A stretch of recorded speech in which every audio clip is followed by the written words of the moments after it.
So I'm going to talk to you about balance, all about balance, everything you've ever wanted to hear about balance and maybe a little bit more, kind of a balance 101, okay? And I'm going to start getting you guys involved a little bit. I'm going to ask you some questions, okay? So your first question is, what is the definition of balance? The physics definition is here on the screen, and that is keeping your center of gravity over your base of support. So, okay, I'm standing in front of you guys right now. What is my base of support? Yeah, you got it, my feet. And do you know what the center of gravity is? What that means? It's just how my weight hits the earth. So if I could draw a line right now, it's going to come right between my feet. And so that's my center of gravity, okay? So basically, am I in balance right now? What do you think? Yes, I am. So we can train balance by manipulating some of those things. I can change my base of support.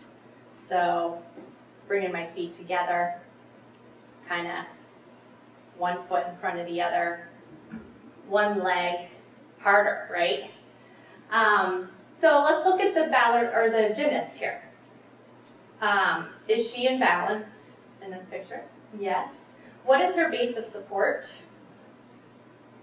You guys, can you see her base of support? It's pretty small. Tippy toes.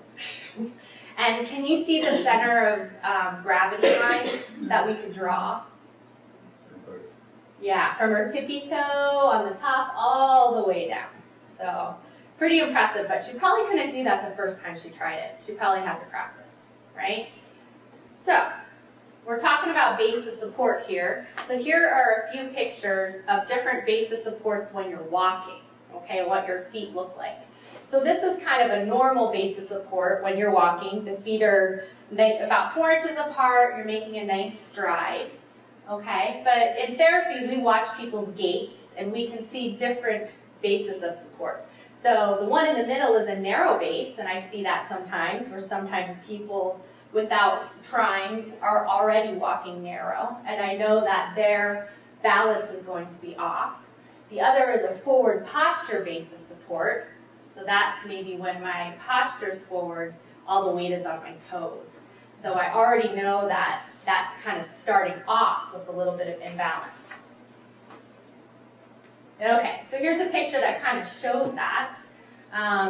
This picture here, you can see the base of support is in red, and so with the smaller base of support, weight is forward, the center of gravity is forward, just way more likely to be off balance than someone with the erect posture and walking a nice long stride, okay?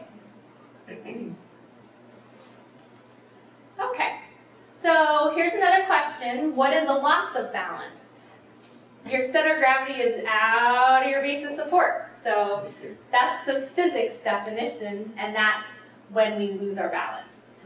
In therapy, I am looking at people's reactions to make sure they're quick enough, okay, to recover. So if I see, so I'll actually stand behind someone, have them lean back, and let go, and kind of see what happens. Are those reactions kicking in quick enough? So if your center of mass falls out, is your reaction quick enough to catch? In studies and in laboratories, they've studied all the different strategies that we use to recover our balance. We know there are different strategies that are employed. So if you have a little loss of balance, you might use your ankles to keep your balance over your base of support. If it's a bigger bump, you might kick in some hips. And if you're really losing it, you have to take a step, okay? We're going to look at those in therapy and kind of determine where someone's having difficulty and maybe assign some as exercises. Kind of have people working on strengthening their ankles and doing a strategy. Having them working on stepping in different directions quickly so we can kind of get that step reaction happening. I might have people in a harness and have them lose their balance and practice that actual stepping reaction. So, and some of the classes that are out there, the exercise classes, kind of work on that part of balance, like Tai Chi, dancing, you're taking steps, and you're kind of always moving that center of mass out of the basis, the support, to train the balance. All right, here's a scary slide with lots of bubbles. What it shows is that balance is quite complex when we look at it. There are a lot of systems in our body that are responsible for keeping balance. So it is tough sometimes to always figure out why someone's losing their balance. We have to look at a lot of things, okay? But there is one system that we use the most. It's the quickest and kind of maybe one of the most important systems for balance. It's vision. That's the quickest sense that we use. That's how the information comes in. We gather about the ground. It really keeps us centered. It kind of keeps us upright, okay? So, but we use other systems too. And we also know through research and studies that when people age, they really rely on vision for balance. So as a therapist, I'm going to do some testing to see how the other systems are working, okay? So another system that's very important for balance is the system called somatosensory. Does anyone know what that is? It's your feeling in your feet. So you have nerves in your feet that give information up to the brain, okay? And it's responsible for making adjustments and telling us information about the ground. Certain conditions can affect that. Neurological conditions, if there's any damage to the nerve, diabetes, peripheral neuropathy, we might not get that information, okay? So the way I test it and look at it in clinic is I'll have someone stand and make them put their feet together, eyes are open. So eyes are open right now, I'm using my vision for balance. But if I had the eyes closed, then you can see that I'm relying on my feet to keep me balanced. I can't use my vision. Does that make sense to you guys? Okay. So there's another system in here that's very important for balance, and it's called the vestibular system. It's also called the inner ear. So if you've ever had any problems with the vestibular system, that's where you would get the sense of vertigo or spinning or severe imbalance. You would know. And we have therapists that specialize in the vestibular system, and they come to therapy if there are problems with it, because we have to retrain it and get it working. It's so important for balance. I'm going to show you guys how we test for that in the clinic and to see if that system is working. So has anyone ever seen this? And have you been to therapy? We love this. Okay, so this is our little foam pad. And the reason we use it is it kind of stimulates uneven ground, and when we have people step on it, it takes away the feeling that the feet are giving, okay, for balance. So when I'm standing on this pad right now, I'm using my vision, okay? Vision is what is keeping me balanced. But I'm also using my inner ear, vestibular system, okay? That's helping me balance. So what I'll do is I'll have someone stand on this, and I'll have them close their eyes. And right now, with eyes closed, I am relying on my inner ear, my vestibular system, to keep me balanced, okay? A lot of times, people will fall because, one, the vestibular system might not be working very good, or two, they might just rely on their vision for balance. And so this is a training tool that we'll use to try to get people using that system more. The system's like a muscle. We have to strengthen it and kind of get it working. Does that make sense? So the other bubbles up here, Melissa talked about musculoskeletal. Do you guys know what that is? Muscles. So that's your strength training, making sure you're really strong. The other system is cognition. So that plays a very important role. Melissa talked about that a little bit. The way I see that in clinic causing falls is that folks just are not paying attention to their environment, maybe doing too many things at once, or moving impulsively and quickly, and just not paying attention. And that really increases the risks of falls. And lastly, neuromuscular. That system is basically the brain and how it connects to the muscles. And so we know if there are any cuts in the tracks there, that's going to affect balance. Okay, so with that slide, if we know one or two of the systems are not working, one or two of those bubbles aren't giving us help for balance, we've trained it, we've tried, and we haven't really gotten much improvement, then we have to do compensation. We have to do some things to make sure that we're staying balanced. So compensations might be increasing your base of support. Okay, so I'm going to give you guys an example. So I'm going to pick something up off the floor. All right, so I'm going to do it this way. Do you guys like that? Can you see me? So I'm reaching for, I'm going to pick something up off the floor this way. Can you give me some suggestions on how I might be more balanced? Kneel down. How about, yeah, increase the base of support and getting close. So just kind of an example of a compensation on how I might pick something up. I could also increase my base of support maybe by holding on to something, right? Then I got 3 points, right? And I'm much safer, okay?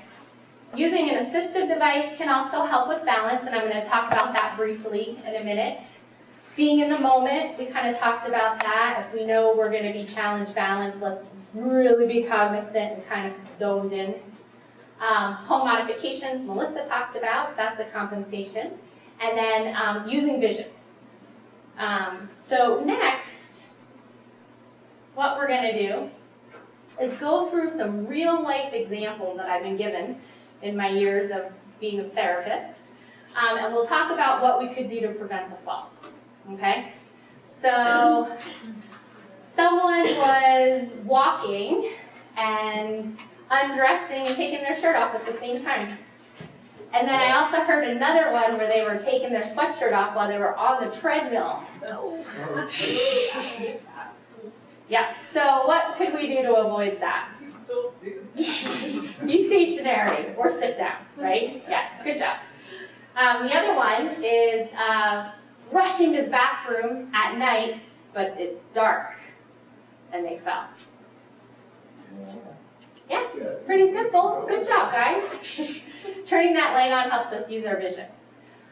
Walking up the stairs, carrying milk in one hand and orange juice in the other. Yeah, too much in the hands. Keep one hand free for that rail, right? Having decreased sensation in the feet and walking up the stairs in the dark in a movie theater. Yeah. That's a toughie, right? So no feeling in the feet.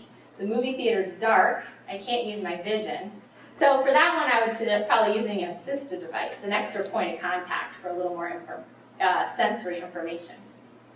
Furniture walking. You guys familiar with that term? You're kind of walking around the house and using the furniture. So someone told me they grabbed the rocking chair, and yeah. And I heard another one, they grabbed the picture frame, and they ended in fall. So if you are going to not walk in the house with the assistive device, make sure whatever you are using doesn't move. And then just an unfamiliar situation. So tripping over the stairs at a friend's house, they just didn't know the step was there. So just really, I guess in a new situation, taking a second to scan the environment and know what you're up against. Okay. I'm just going to briefly go through the mobility devices. Just to touch on them, we've got different types, and I brought some just to show you guys. In therapy, I like to see people and kind of make a recommendation on what device is most appropriate, because they do have different purposes, okay? So, and thinking about using a mobility device as a way to increase your base of support for balance, and maybe increase some sensory input by using your hands to tell you a little bit more about the ground. I think using an assistive device can be very helpful if the balance is is at risk of falling. It can also help you be more independent and get out more, walk more. I think that they are very, very good. Okay, so I'm gonna go over the cane. Using a cane is, is sometimes a learning process. And so I like when I have people use the cane to kind of make sure that they're using it correctly, okay? So sometimes using the cane can be a double task. So that's also what I'm looking at. I'm making sure that this management of this cane isn't affecting the balance even more, okay? And when we use the cane, we generally try to use it on the weaker side, or on the side opposite the weaker side, to help increase the base of support, and we work on trying to coordinate the movement. What the cane is not designed for is a ton of weight. So it's not designed if I'm going to be leaning on it a lot. When I do that, can you see where my center of gravity goes? It's not in the right spot. We really want to try to keep that center of gravity nice and upright. Okay, so the cane can be good if we just need a little bit of balance support. Another thing that's kind of popular these days are the trekking poles. You guys seen these? They call it Nordic walking. And so this also requires some coordination. It's a little bit of a double task as we're using the poles, but some people like the poles. It helps keep posture up, which can be quite nice. But it does require a little bit of coordination. It's a little bit of a learning curve, a little bit of a double task as we're using these poles. They're really not designed to take a ton of weight. So we just like it for a little bit extra sensory information and support, okay? Some people enjoy walking with those. It gives them a little more confidence. And then forearm crutches is another device that we use sometimes, not all the time, but that is when you can't bear a ton of weight through the wrist. You can also use your forearms. Okay. The next category are walkers, okay? So walkers are good when we need a little bit more support, okay? And different types of walkers. We've got a front-wheeled walker right here, if I may point it out. This walker is nice because it allows you really to step in nice to it and keep good posture while you're walking. It gives you 4 points of contact. It can really be good to kind of help with balance in the house and outside if the ground's not too uneven.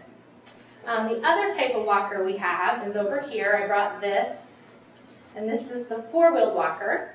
And these are really nice for outside.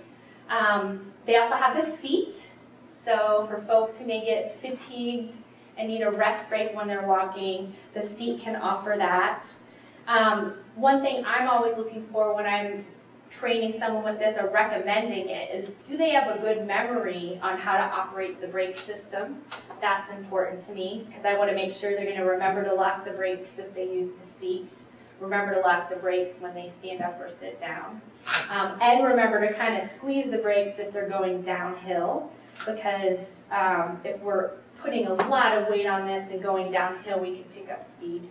So I'm kind of looking at all those things to make sure. But I think the 4-wheeled walker can be really great, especially for someone who may be fearful of walking outside because of balance. This will allow them to walk more and gain strength. So I think the walkers can be really nice. Okay. And then the next group here is our wheelchairs. And the wheelchairs are also very, very good.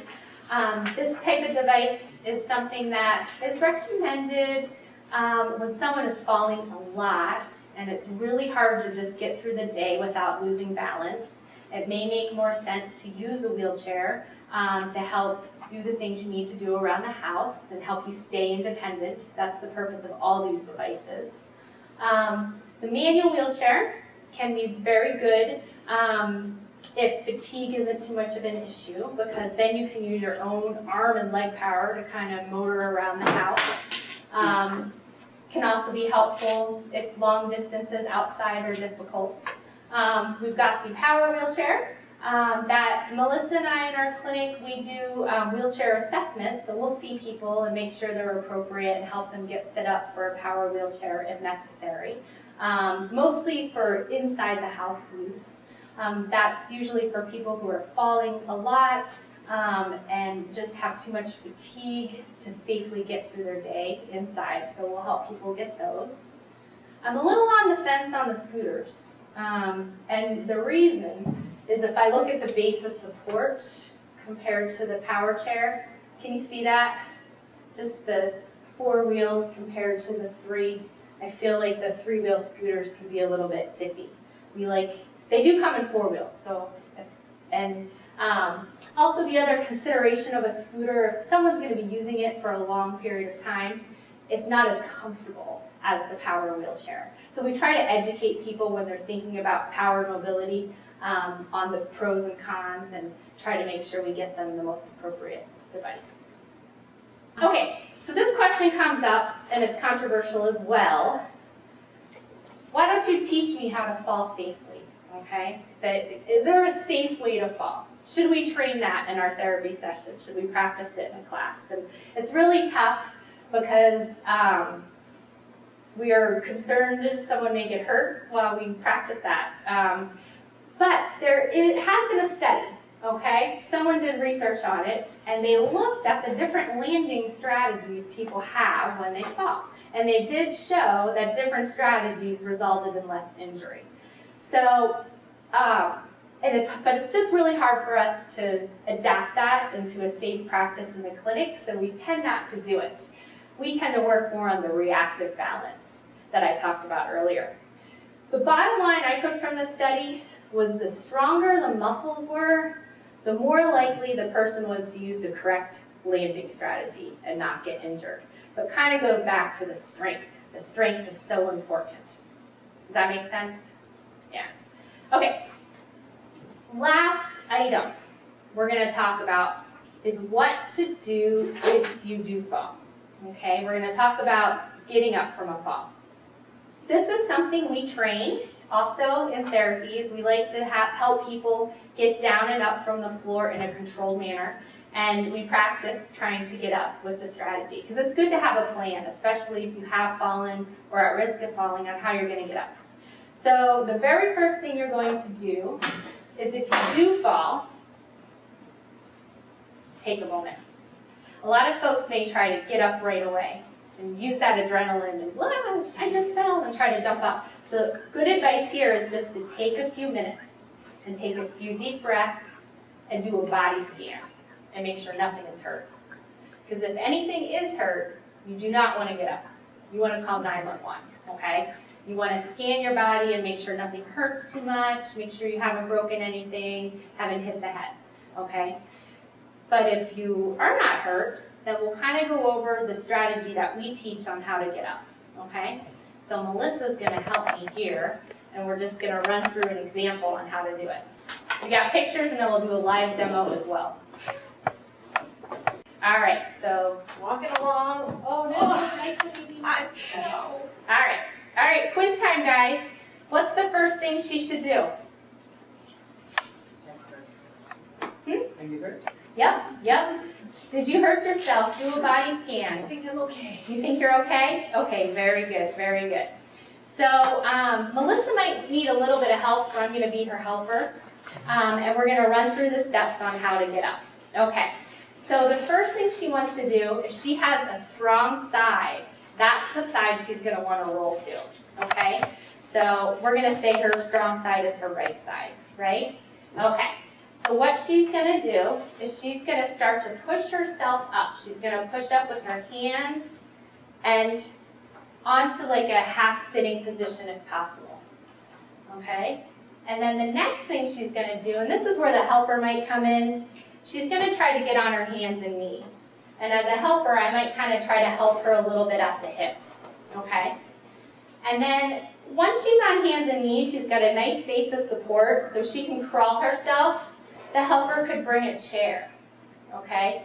And then once she gets to the chair, she's going to bring her hands up to the chair. And then if we have one leg that's stronger than the other, she's going to want to bring the strong leg up, okay? And she may need help with that, so the helper could kind of help bring her leg up.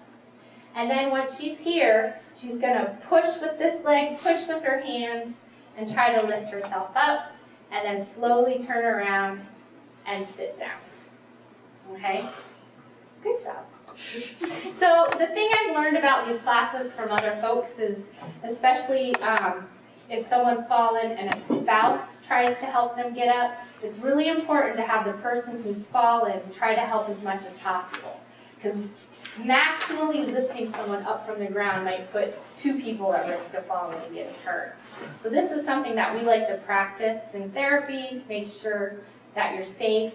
If it's really impossible to do, then the recommendation might be to call for help if it's really just unsafe to get up, okay? So, and then the fall plan is practicing how to get up off the floor, maybe with your therapist if you're concerned.